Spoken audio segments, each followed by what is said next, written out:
welcome back here to Wake Up Call with Dan Tortora inside the Great Lakes Honda City Studios. Great Lakes Honda City, 7140 Henry Clay Boulevard in Liverpool, New York. You can see them online at greatlakeshondacity.com.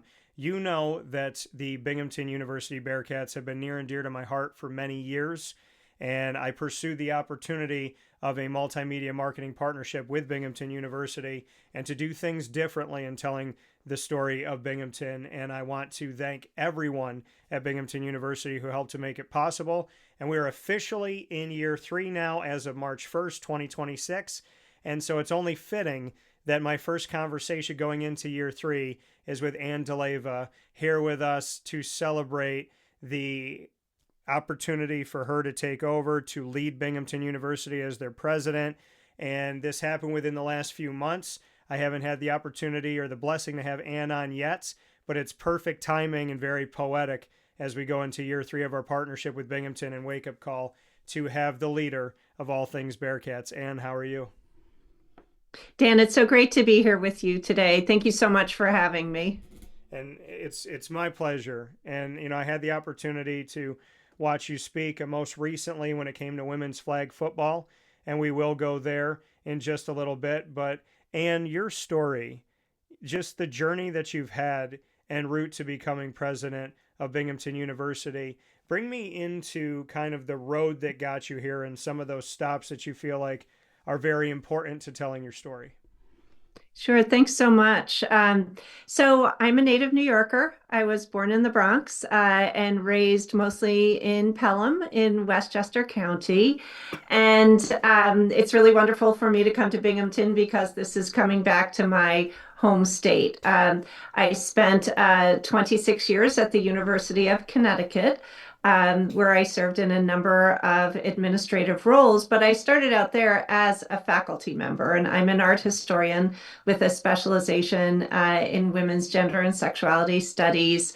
I served in numerous administrative leadership roles at UConn as a department chair, as an associate dean, as dean of the School of Fine Arts for 7 years, and 3 years as provost. And you know, for me, I became an academic administrator because I wanted to lean into solving problems, right? I saw challenges and I saw things where I thought I could help and I could step in. I cared deeply about higher education and the good and the impact that higher education has and the good that we do not only for our own students, but for our surrounding communities and as public universities for our states and the nation.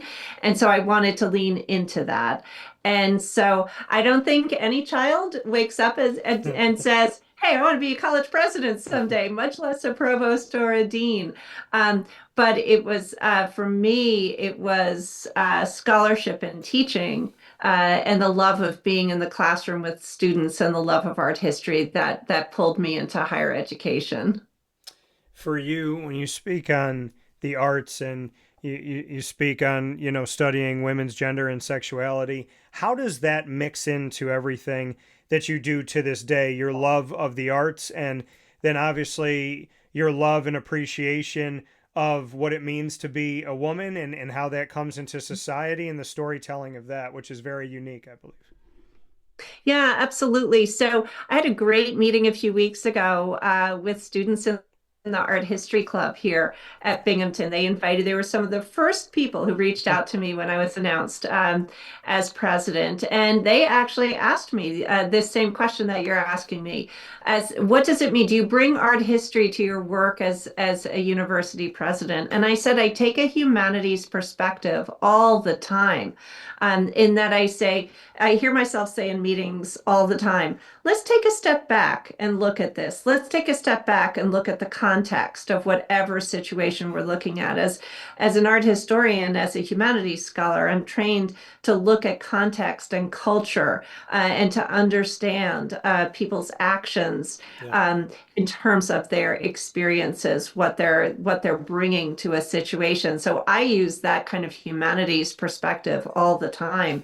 As a scholar of women's studies, I'm incredibly sensitive to what voices get centered, what voices get silenced, best and why, and how can we create an environment where everyone's at the table, right? That is inclusive, that is open, that is welcoming, and everyone has a chance to belong. So that is certainly something I bring as well. In the daily of leading a university, I can imagine that that's on your mind all the time, to have representation, equality, for everyone to not only have a seat at the table, but for that seat to mean something. How does that come through in your daily leadership at Binghamton? Yeah, that comes through in so many ways. It means that in every decision we make, we need to understand the impact of that decision on every sector of our community, right? Whether that is when we're thinking about community partners, faculty, staff, students, or we're thinking about the different identities that people bring to the university and how different populations at the university, different communities and groups might be affected by decisions we make. So it goes back to that humanities idea of always understanding our decisions in context, in the context of our cultural environment here at the university. When you look at messaging and, what your expectations are, what your hopes are for Binghamton University, we're living in an ever-changing world, but that change feels so much more rapid now. They call it the microwave society. And there's certain things that you take a stand on. There's certain things that schools might, stay away from and focus in other areas. When you look at Binghamton and you spoke about a school representing its state, it's representing the country, it's representing its community, how would you describe Binghamton University moving forward? What matters? What are the pillars and the foundational pieces of what it Mhm. means to be a Bearcat? Yeah, so a couple of thoughts there. So I often talk about the four pillars of our work as a great public university, right? That is education, research and scholarship, economic development, and community engagement, right? Those are the four pillars of our work. Those are the things that stand at the heart of everything we do. And each of those pillars, we should engage in them on a continuum from local to statewide to national to global, right? So our community engagement is absolutely about engaging with the Tri-Cities. It's about engaging with Broome County. It's about engaging with our home. But we engage with communities across the state when we do work on health disparities, for example. That's work that engages multiple communities. It's work that has implications nationally and globally that people can draw on and draw meaning from. So those are the pillars of our work. When I started at the university, I engaged in a listening tour. We made 38 stops in 44 days, met a variety of groups of faculty, staff, students, community members, government leaders, business leaders. And one of the things that people said over and over again about Binghamton, about this university, is people pointed to the desire to have impact, the desire to do good, to make a difference in the world, right? And community engagement was very much at the heart of that. And that's very much, I think, in the DNA of this university. And then this sense of community here at the university. People said, people show up for each other here. We have a really strong community here. We help each other out. We connect with each other. It's something that I call the Binghamton Bond. And I think it's something that really talk about the DNA of this university. There's just a strong, tight sense of community here. Ann DeLeva here with us this morning on Wake Up Call with Dan Tortora, Binghamton University president, leading us forward for the Bearcats. You spoke about the Binghamton Bond. And when I wanted to work with Binghamton University years ago, I had a feel, I had a sense of this could be a really special place to work with. Mhm. Then I started meeting the people, the student athletes, the coaches, the administration, and walking around. And I thought to myself, this is quickly becoming beyond my wildest dreams. The stories, the people, the integrity, the morality, the just essence of what it means to be a part of this Binghamton Bond, as you call it. How have you experienced that? And do you remember your first, I know you said that, you had students come to you initially, but do you Mhm. remember a first moment where you really got a sense of what it means to have the Binghamton bond? Yeah, so I think it was the really warm welcome that I received. So when I was announced in August, so many people reached out, whether faculty, university leaders, community leaders, our staff, our students reached out to welcome me, and that was really just something very, very special. And when I started the listening tour, it was just hearing from people and how passionate people were and saying, yeah, we show up for each other here. We're connected to each other here. Binghamton makes a difference. And just hearing that repeated over and over again in very different contexts with very different groups, it was something that came across really powerfully. Leadership is to everyone's own making, right? And for you, how would you define leadership when you look at how you do it, what matters to you? I know we've spoken about some pillars and Mhm. experiences, but how would you define leadership in Yeah. today's world? So for me, leading is really serving. And I mentioned before, I became an administrator because there were challenges or problems that I wanted to solve, that I wanted to help find a path forward. So to me, leading is serving. I think we always need to put our people first and our community first. Sometimes, I think I do this very organically. There are, lots of theories around this being a servant leader, but for me, it comes from the heart. You lead with empathy. You lead with respect, deep respect for others. You lead with listening. That's why I called my first engagements with the community very deliberately a listening tour. So it wasn't me just talking at people and telling them what I wanted for the university or what my hopes and dreams were. It was about me asking, what are your hopes and dreams for the university? What is your experience of the university? And that has to inform everything that we do. I sometimes will say, when we're struggling with a decision in my senior leadership group, I'll say, let's put students first, right? Let's take a students first perspective on this. Let's put the student experience at the center of this problem. And that will guide us to the right decision when we think about what's best for the student experience. So for me, it's always about putting our people first, our students at the center, our faculty, our staff, our community partners, our government partners, our industry leaders, our partners there, putting people at the center of everything that we do. And you mentioned something, and I think it speaks to the difference between listening to hear and listening to respond.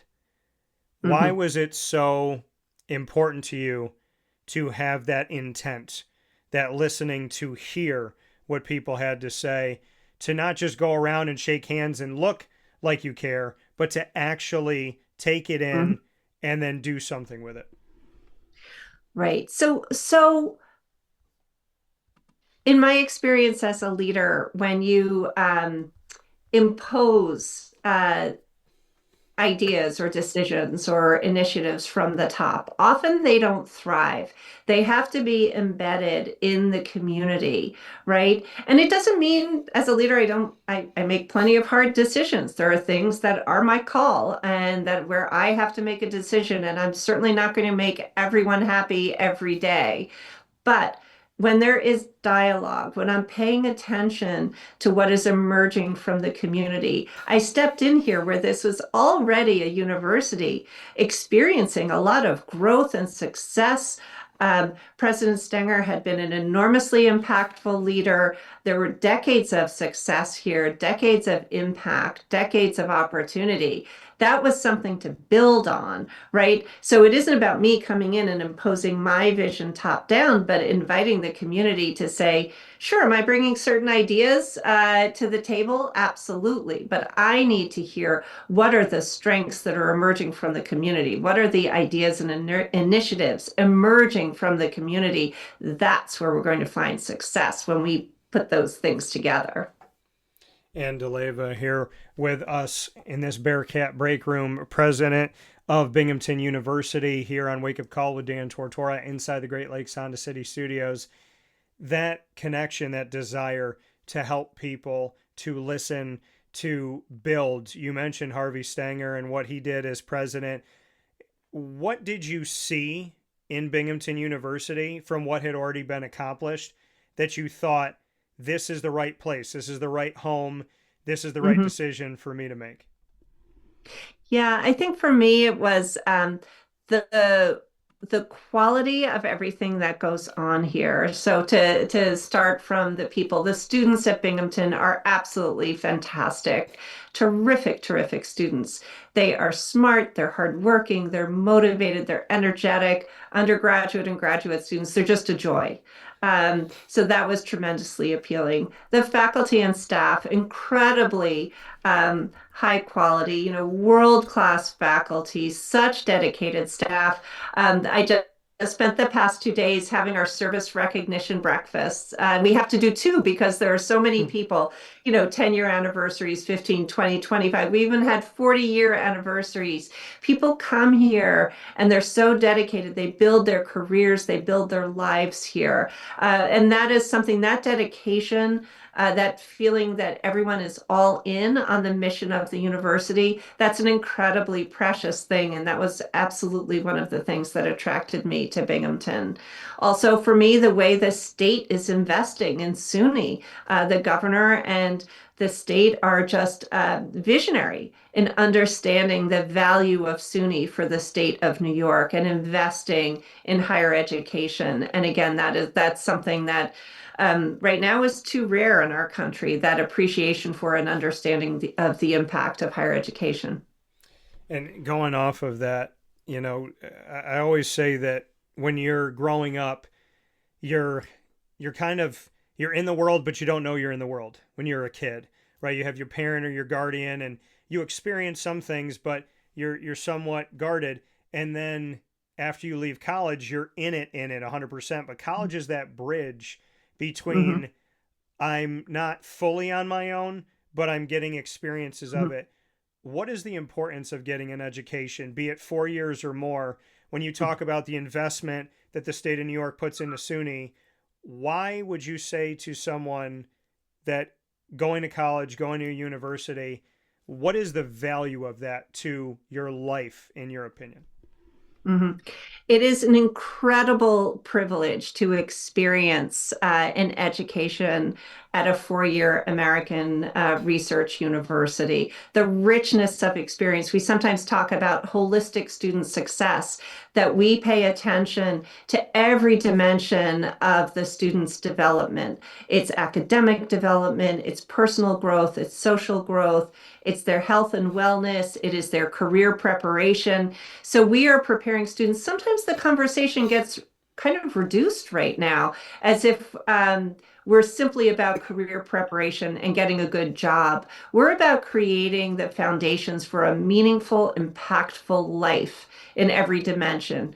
Career preparation, absolutely. But all these other things, the academic growth, the intellectual growth, the personal, the social and emotional growth, this is what lays the foundation for a rich and meaningful life. It is an incredible privilege to have that opportunity and to spend 4 years in a place that is completely focused on the student's growth across, multiple dimensions. And to add into that, top 10 public Ivy League school in the entire country, the education side of it, because we will talk about athletics in a second, but the student in student athlete still mattering at Binghamton University, that it's not just a simple hyphenated word that we've thrown away the first part of. Bring me into that side for the student athlete, for the student in general, to have a top 10 public Ivy League school that is so intent on giving you an education that can last a lifetime.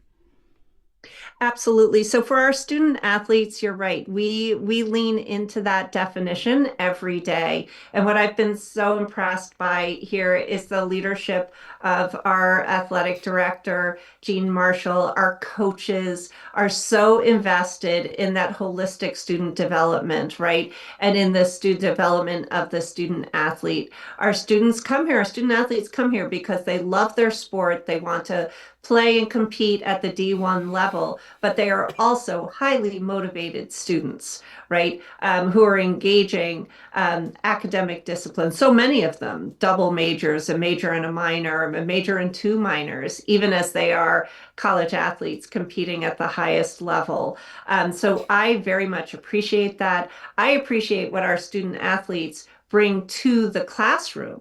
So their abilities in leadership, in teamwork, in focus, their grit, their tenacity. They bring all of that they've developed, those skill sets they've developed in athletics, they bring into the classroom experience, and they enrich the classroom experience for every student. And when we look at sports, when we look at the world of athletics, each leader of a college and university may see it differently. Some see athletics as the doorstep of a university. How do you look at athletics? Where does it fit in with you at Binghamton University, with you leading as the president? Where do you Mhm. place athletics? How do you define the role of Mhm. athletics for a university? So, number one, students first, right? We value our student athletes because they bring these special talents and skills and enrich our university community with their talents and skills, right? So, as a former Dean of Fine Arts, I see our student athletes like our artists and performers. We invite students to the university community who are great painters or cellists because of that skill set. Similarly, with our lacrosse players and our basketball players, right? So, first, they are students, and they are students who are bringing a very special talent and skill set that we value.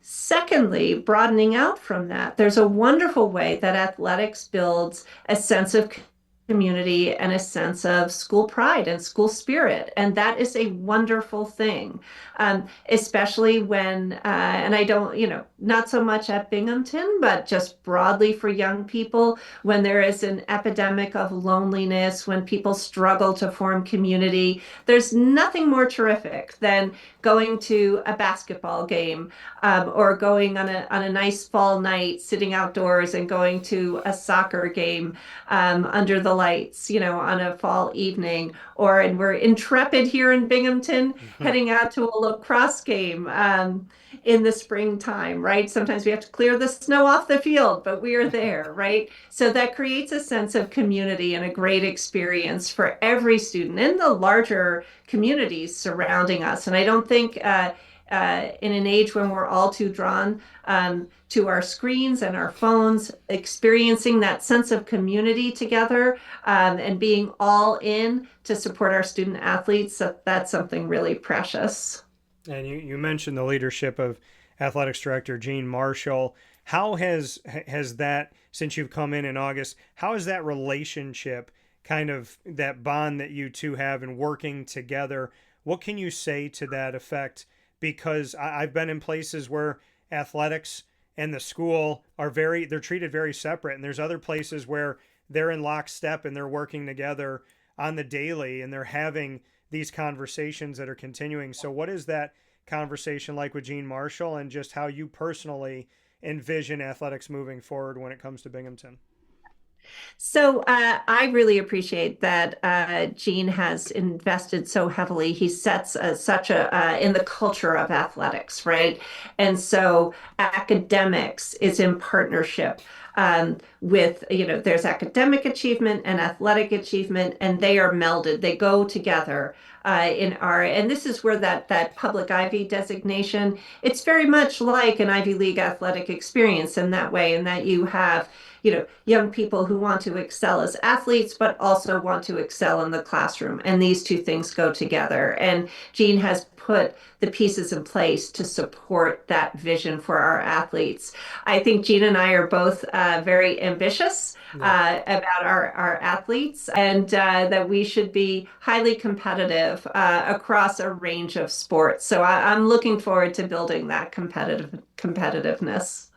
And before I let you go, and I appreciate that spirit of being competitive and wanting the best for the students and the student athletes, and what you had to say about community.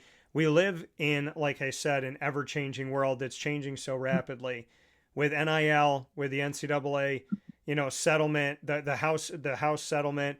So looking at what universities, conferences are going to invest in certain ways to essentially paying student athletes with name, image, and likeness, and what that's become. And then you look at the transfer portal, there's these very big things that kind of just, stuck their nails into collegiate athletics, into colleges and universities over these last few years. How do you tackle that? How do you look at that? I think our best way to navigate this, and it is a time of rapid change, our best way is to lean into our mission and our values as a university and as an athletics program. Our focus is on the student athletes, students first. Are we doing things that benefit students? Right? Are we benefiting our student athletes? Are we supporting their holistic growth individually and collectively? That has to be the land we stand on. And when we put our students first in every decision we make, we're not going to make a wrong decision, right? So I want to make sure our student athletes have the opportunity to excel and to compete and to grow in the classroom and on the playing field. That's number one. However, we handle NIL and all of the changing rules and the portals along the way, we will handle those by putting our students first. And you talk about putting the students first. Final note, women's flag football. It's Yeah. something that in upstate New York has, over the last couple of years here, been ramping up. I had the opportunity in central New York to be a part of the inaugural seasons of a bunch of high schools bringing in Mhm. girls flag football. Then I get this awesome news that Binghamton University is bringing in another sport, their 22nd sport, women's flag football, spring of 2028. I could not be more excited. You spoke at the event. Bring me into what this means for Binghamton University as a pioneer of a sport that is quickly taking over America. Yeah, I am so excited that we are going to be introducing women's flag football as our 22nd sport. We will then have 11 varsity sports on the men's side and the women's side, which is very important. This is, as you noted, an emerging sport. It's supported by the NCAA as an emerging sport. There's a lot of interest nationally in developing flag football. As I understand it, there are 17 high schools in Broome County that are playing girls flag football. We hosted Binghamton High School when we made the announcement. The team came. They were fantastic young athletes, so impressive.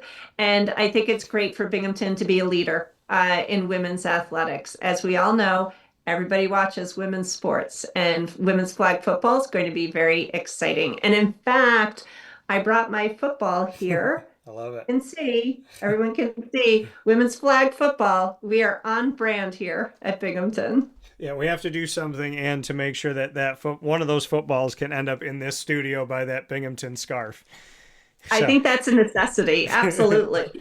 So with that being said, for the Binghamton University president, Ann DeLeva, here with us in this special Bearcat Breakroom on Wake Up Call with Dan Tortora in our partnership with Binghamton University.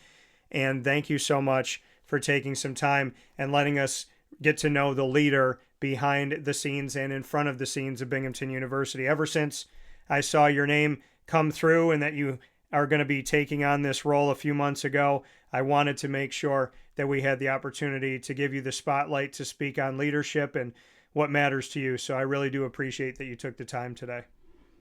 Dan, thank you so much for having me. It was a terrific conversation. I really appreciated all of your thoughtful questions, and I appreciate your support for Binghamton and for our Bearcats. So thank you. My pleasure. I think it's only safe to say that we got to do one thing at the end here. I'll say 1, 2, 3, and we'll do that Go Bearcats in unison here. So, Ann, 1, 2, 3. Go Bearcats. Go Bearcats. I love it. Thank you Great. so much. Thank you, Dan. Appreciate it.